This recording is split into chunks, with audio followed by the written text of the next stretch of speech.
নমস্কার বন্ধুরা, আশাদের খোঁজে রান্নাঘরে আপনাদের স্বাগত জানাই। আজ আমি তৈরি করব আমের পকোড়া। তার জন্য নিয়েছি, দেখুন এখানে দুটো হিমসাগর আম পুরো খোসাটা ছাড়িয়ে কেটে নিয়েছি, পেস্ট করব।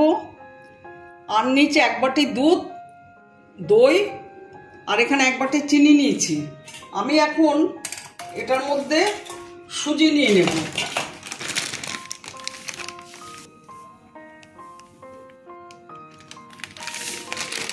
এক বাটি সুজি নিয়ে নিলাম।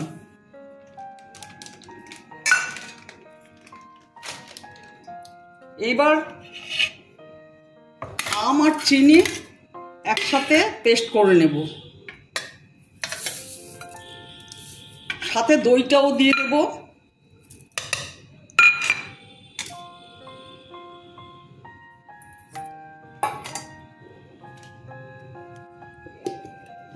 হয়ে গেছে আম, চিনি আর দই। এবার সুজিতে আমি 1 চামচ বেকিং পাউডার দিলাম আর 1/2 চামচ বেকিং সোডা দিলাম, সামান্য নুন দিলাম। আমি পকোড়া বানাবো তাই আমি এটা এখন গুলে রাখছি। এটার মধ্যে কিন্তু আটা অ্যাড করব।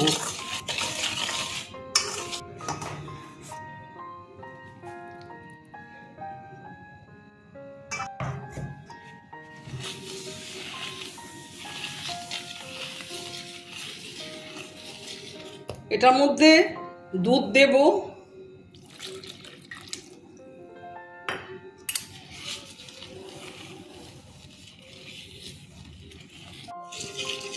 দেখুন এটা এইভাবে গুলে রাখলাম। আমি আধ ঘন্টা এটা ঢেকে রাখবো, কারণ সুজিটা ফুলে উঠবে খানিকটা। এখন আমি আটা মেশাবো না, আটাটা আমি আধ ঘন্টা পরে মেশাবো। তাই আমি এখন এটা ঢেকে রেখে দিচ্ছি আধ ঘন্টা। দুধটা লাগলে পরে দেব, এখন দুধটা রেখে দিলাম। আধ ঘন্টা হয়ে গেছে, আমি এখন গ্যাস অন করছি। সাদা তেল দিয়ে দিচ্ছি।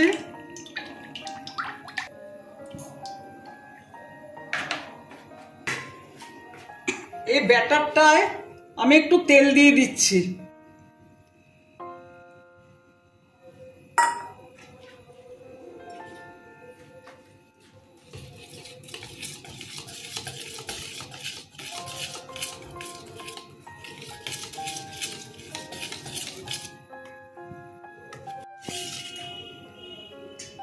এবার আটা দিয়ে দিচ্ছি।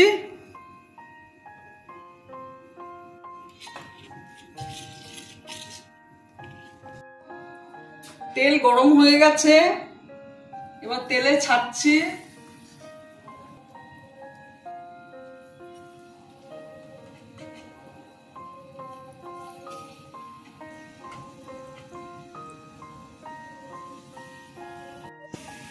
দেখুন পকোড়াগুলো কেমন ফুলেছে, এগুলো ভাজা হয়ে গেছে, এখন তুলে নেব।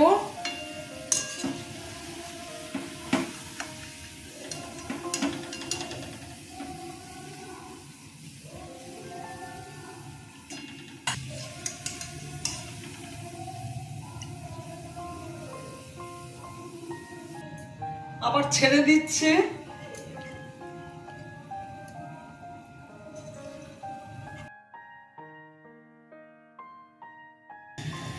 আপনারা পাকা আম দিয়ে এইভাবে পকোড়া করে খাবেন, দুর্দান্ত কিন্তু খেতে লাগে, মুচমুচে হয় আর দারুণ টেস্ট। আমার ভিডিওটা যদি আপনাদের ভালো লেগে থাকে প্লিজ একটা লাইক, শেয়ার ও অবশ্যই সাবস্ক্রাইব করে দেবেন, সাথে কমেন্টস দেবেন।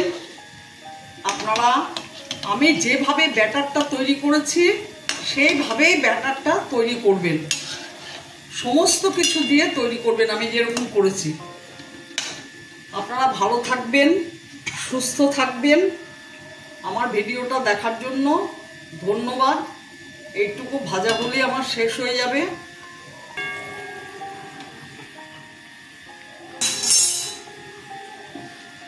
আমার সব ভাজা হয়ে গেছে, দেখুন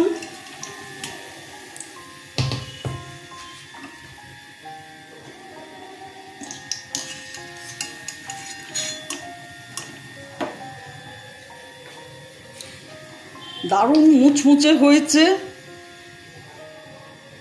ঠিক যেভাবে আমি সুজির আটা, ময়দা নয় আটা নিয়েছি, আপনারা সেইভাবেই করবেন। দেখুন কীরকম মুচমুচে হয়েছে, দেখুন খুব সুন্দর এগুলো খেতে লাগে।